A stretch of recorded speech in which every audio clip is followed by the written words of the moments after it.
बिस्मिल्लाहिर्रहमानिर्रहीम अस्सलाम वालेकुम। Welcome to my YouTube channel law students platform. इस वीडियो में हम पढ़ेंगे American Senate, its composition, functions and power. चले है introduction. The Congress of USA is legislative organ which is bicameral, consisted of two houses, upper house which is Senate and lower house which is house of representative. तो USA की Congress है वो दो houses पे मुश्तमिल है जिसको bicameral कहा जाता है। दो हाउसेज कौन से हैं? एक अपर हाउस है जिसको सेनेट कहा जाता है और दूसरा लोअर हाउस है जिसको हाउस ऑफ रिप्रेजेंटेटिव्स कहा जाता है। In strong federal system there should be two houses, it is situated in Washington. किसी भी स्ट्रांग फेडरल सिस्टम में दो हाउसेज होने चाहिए। ये कांग्रेस वाशिंगटन में मौजूद है। इस वीडियो में हम पढ़ेंगे सेनेट या फिर अपर हाउस के बारे में। Senate is the upper house of bicameral legislature of America. Although both houses have legislative powers, but Senate is considered to be more powerful of two houses. Senate America के bicameral legislature का upper house है। अगरचे कांग्रेस के दोनों houses के पास legislative powers हैं, लेकिन senate को हाउस ऑफ रिप्रेजेंटेटिव से ज़्यादा पावरफुल कंसीडर किया जाता है।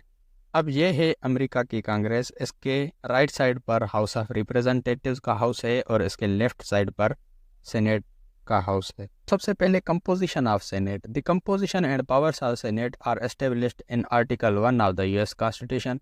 Two senators, regardless of population, represent each state. Constitution ensures equal representation to all the states, no matter what their population or area is. Thus, no state can be deprived of its representation. Senate की composition और powers इस constitution के article 1 में establish किए गए हैं। दो senators, भले ही उनकी जितनी भी पॉपुलेशन है वो हर स्टेट को रिप्रेजेंट करते हैं, यानी जो 50 स्टेट्स हैं, 50 स्टेट्स में से हर स्टेट के दो मेंबर्स सेनेटर्स बनते हैं। ये चीज़ ज़रूरी नहीं है कि उस स्टेट की पॉपुलेशन क्या है या उस स्टेट की एरिया कितनी है। कॉन्स्टिट्यूशन इस बात की यकीन दिलाता है सारी स्टेट्स को इक्वल रिप्रेजेंटेशन दी जाए। ये चीज़ मैटर नहीं करती कि उस स्टेट की पॉपुलेशन क्या है या एरिया कितनी है। इस तरीके से कोई भी स्टेट अपनी इक्वल रिप्रेजेंटेशन से महरूम नहीं हो सकती। ये जो आपको तस्वीर दिख रही है ये अमेरिका का मैप है और ये जितने भी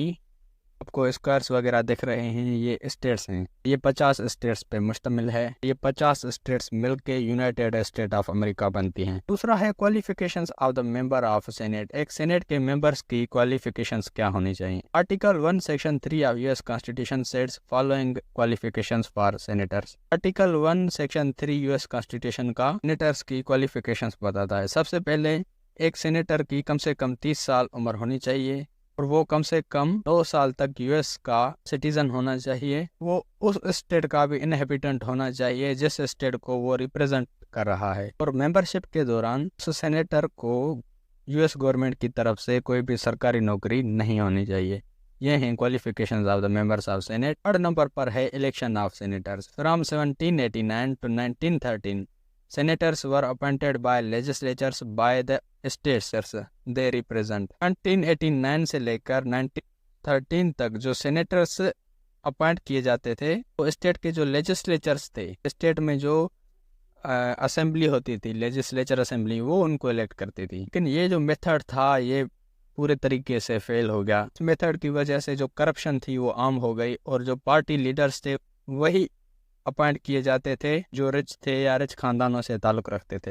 और ये करप्शन इतनी आम हो गई कि कांग्रेस को मिलेनियर क्लब से जाना जाने लगा। Finally in 1912 several states made arrangement for direct elections after 27th amendment adopted in 1913 senators are elected by popular vote of their respective state and as healthy result of direct election most competent people are elected as senators। 1912 में जितनी भी states थी उन्होंने direct elections की एक arrangement बनाई। 27th amendment के बाद 1913 में सेनेटर्स को पॉपुलर वोट से इलेक्ट किया जाने लगा। इसके डायरेक्ट इलेक्शन के हेल्दी नतीजे में कितने ही कॉम्पिटेंट लोग सेनेटर्स की सीट के लिए इलेक्ट होने लगे। 1913 से पहले जो सेनेटर को इलेक्ट किया जाता था वो हर स्टेट की जो लेजिस्लेटिव असेंबली होती थी वही अपॉइंट करती थी, लेकिन ये चीज़ टेरिबली फेल हो गई। 1912 में बहुत सारी स्टेट्स ने एक अरेंजमेंट बनाई कि सेनेटर्स को डायरेक्ट इलेक्शन से इलेक्ट किया जाए। 27th अमेंडमेंट के बाद 1913 में पॉपुलर वोट का कंसेप्ट आया और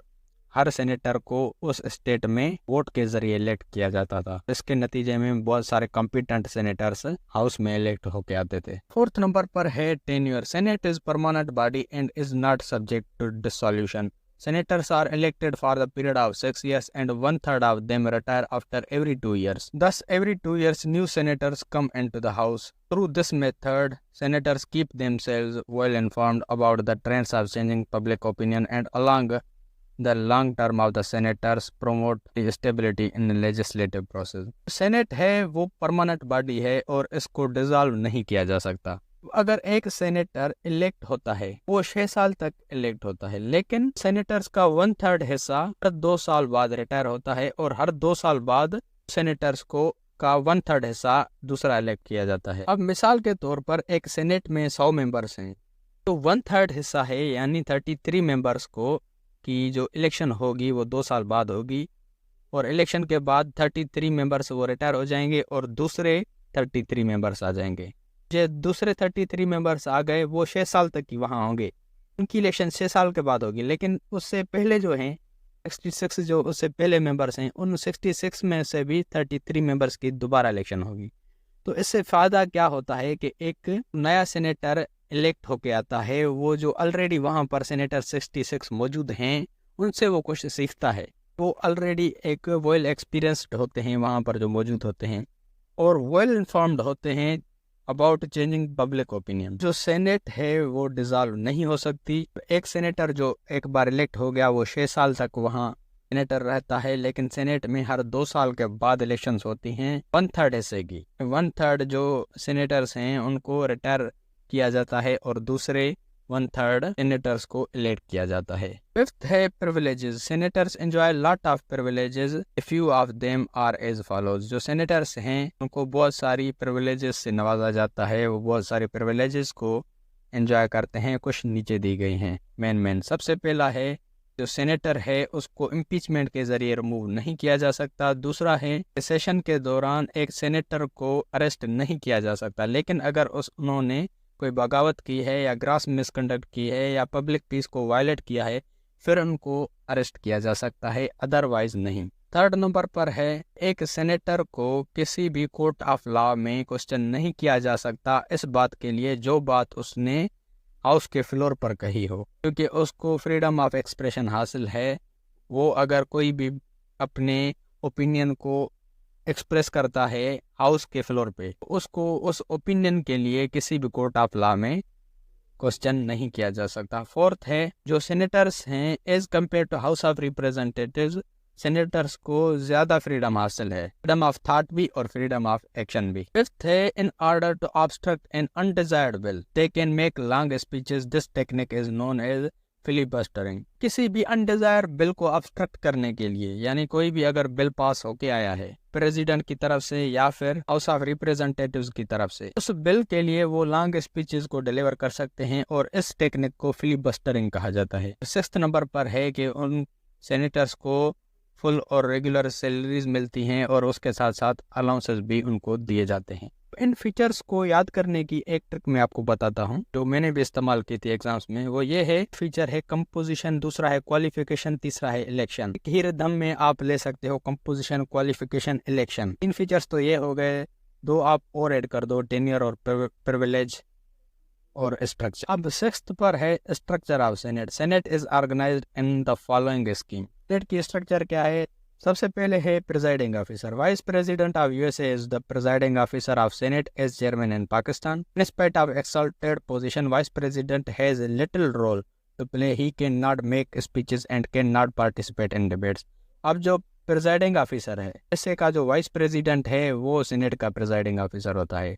जैसे पाकिस्तान में चेयरमैन होता है सेनेट में, इसी तरह यूएसए में सेनेट में वाइस प्रेसिडेंट को प्रिजाइडिंग ऑफिसर बनाया जाता है। भले ही वाइस प्रेसिडेंट के पास ज़्यादा पावर्स होते हैं, लेकिन उसका बहुत ही छोटा रोल होता है प्ले करने के लिए। ये बड़ी बड़ी स्पीचेस को कंडक्ट नहीं कर सकता, डिलीवर नहीं कर सकता और डिबेट्स में भी पार्टिसिपेट नहीं कर सकता। है president pro tempore. During the absence of vice president, the senate is presided over by deputy who is called president pro tempore. He is elected by the senators from among themselves. अब अगर vice president absent है, उसकी गैर मौजूदगी में senate को preside करता है प्रिजाइडिंग ऑफिसर का डिप्टी, जिसको प्रेसिडेंट प्रो टेम्पोर कहा जाता है। इसको उन सेनेटर्स से ही इलेक्ट किया जाता है। और तीसरा है committee.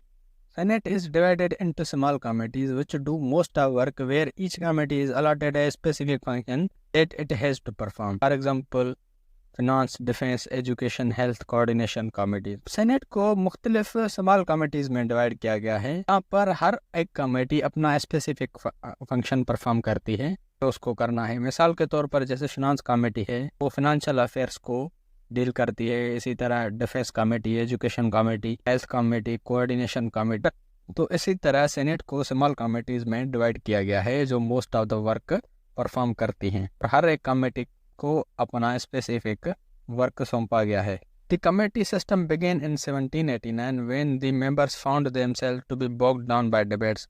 So no different committee deal with different areas and issues. जो कमेटी का सिस्टम है वो 1789 में शुरू हुआ था, जहां पर मेंबर्स ने अपने आप को डिबेट्स में फंसा हुआ देखा। उसके बाद जब ये 1789 में कमेटी का सिस्टम आया, इसमें ये बताया गया कि कोई भी डिफरेंट कमेटी डिफरेंट एरियाज या इश्यूज से डील नहीं कर सकती। अब हम पढ़ते हैं powers and functions of senate. Senate के powers and functions. House of representatives, lower house, is usually less powerful house in legislature, but that is no true for the American senate, where it shares equal legislative powers with house of representatives except in the cases of money bills. अक्सर ये होता है कि जो lower house होता है वो less powerful होता है अपर हाउस के मुकाबले में, लेकिन अमेरिकन सेनेट में ये बात सच नहीं है। अमेरिकन कांग्रेस में दोनों हाउसेस को इक्वल पावर्स होते हैं, सेनेट को भी और हाउस ऑफ रिप्रेजेंटेटिव्स को भी। लेकिन जो मनी बिल्स हैं वो हमेशा हाउस ऑफ रिप्रेजेंटेटिव्स में ही इनिशिएट होते हैं। सबसे पहले हम पढ़ते हैं legislative powers. The senate enjoys vast legislative powers. Senate has equal legislative powers as that of house of representatives except that money bill. Senate को बहुत ज्यादा लेजिस्लेटिव पावर्स हैं, सेनेट हाउस ऑफ रिप्रेजेंटेटिव्स को इक्वल पावर्स हैं, लेकिन money bills के अलावा। Money bill है वो हमेशा हाउस ऑफ रिप्रेजेंटेटिव्स में ही ओरिजिनेट होता है या इनिशिएट होता है, लेकिन अप्रूव उसको सेनेट करती है। तो जब वो बिल सेनेट के पास अप्रूव के लिए जाता है तो सेनेट उस मनी बिल में अमेंड भी कर सकती है। Administrative functions. अब सबसे पहले एडमिनिस्ट्रेटिव फंक्शंस में आता है aid and advise the president. The senate provides aid and advise to the president in the discharge of his executive functions. तो सेनेट है वो प्रेसिडेंट को एड भी करती है, एडवाइज भी करती है, इतने भी प्रेसिडेंट एग्जीक्यूटिव फंक्शंस परफॉर्म करता है उस वक्त। दूसरा है presidential appointments. All the appointments made by president have to be approved by 2/3 majority of Senate. Usually Senate does not refuse the president choice. President ने जितनी भी अपॉइंटमेंट्स की होती हैं सेनेट की तरफ से 2/3 मेजॉरिटी से अप्रूव होना चाहिए। यूजुअली ऐसा ही होता है कि जो सेनेट है वो प्रेसिडेंट की चॉइस को रिफ्यूज नहीं करती, यानी जो अपॉइंटमेंट प्रेसिडेंट ने की है उसको सेनेट अप्रूव कर देती है। फिर है सेनेट कंट्रोल इंटरनल एडमिनिस्ट्रेशन। जो सेनेट है वो इंटरनल एडमिनिस्ट्रेशन को भी कंट्रोल करती है। फिर है investigative powers. The senate appoints committees on the investigation for the purpose of finding out the results of the administration of president. और सेनेट कमिटीज को भी अपॉइंट करती है इन्वेस्टिगेशन के पर्पस के लिए, जो प्रेसिडेंट एडमिनिस्ट्रेट कर रहा है, जो चीजें एग्जीक्यूट कर रहा है उसकी रिजल्ट्स क्या निकल रही हैं। ये एडमिनिस्ट्रेटिव पावर्स भी सेनेट के पास हैं। तीसरा है electoral powers. If the vice president is not elected by majority, matter referred to the Senate that chooses vice president from 2 candidates in majority। अगर कोई भी वाइस प्रेसिडेंट मेजॉरिटी से इलेक्ट नहीं हो के आया, यानी 2 वाइस प्रेसिडेंट्स ने इक्वल वोट्स लिए, वाइस प्रेसिडेंट किसको बनाना चाहिए, तो ये मैटर सेनेट के पास आ जाता है और सेनेट दोनों में से एक बंदे को वाइस प्रेसिडेंट बनाती है। Judicial powers. पहला है president makes the appointments of जजेस बाय द सेनेट कंसेंट। ने भी जजेस को प्रेसिडेंट अपॉइंट करता है, वहां पर सेनेट की कंसेंट शामिल होती है। दूसरा है in the process of impeachment of president, vice president, जजेस and other civil officials, the senate act as court of law. अगर किसी भी प्रेसिडेंट के खिलाफ वाइस प्रेसिडेंट, जजेस या किसी भी सिविल ऑफिशियल्स के खिलाफ इम्पीचमेंट का प्रोसेस चलता है तो वहां पर जो सेनेट है as a court of law काम करती है। फिफ्थ है constituent functions. Congress has the powers to propose amendments in the constitution both the houses jointly by 2/3 majority. Congress के पास ये पावर्स हैं कि वो अमेंडमेंट्स को प्रपोज कर सकती है और दोनों हाउसेस 2/3 मेजॉरिटी से उस अमेंडमेंट को प्रपोज करें। तो दोस्तों ये था हमारा आज का टॉपिक। अगर आपको यूएसए कॉन्स्टिट्यूशन के दूसरे वीडियोस देखने हैं तो आप मेरे चैनल की प्लेलिस्ट विजिट कर सकते हैं। और अगर आपको यूएसए कॉन्स्टिट्यूशन के नोट्स चाहिए तो डिस्क्रिप्शन में दी गई लिंक पर क्लिक करके आप यूएसए कॉन्स्टिट्यूशन के नोट्स भी डाउनलोड कर सकते हैं। अगर आपको लॉ के रिगार्डिंग किसी भी टॉपिक की वीडियो चाहिए तो वो टॉपिक लिख के साथ में LSP लिख के सर्च करेंगे तो आपको सबसे पहले मेरी वीडियोज़ मिल जाएंगी, जिससे आप अपना ईजिली कॉन्सेप्ट क्लियर कर सकते हैं। या फिर अगर आप मेरे चैनल की प्लेलिस्ट में जाते हैं तो वहाँ पर आपको हर सब्जेक्ट की अलग से प्लेलिस्ट मिल जाएगी, जहाँ पर उस सब्जेक्ट के सारे वीडियोज़ मिल जाएंगे आपको।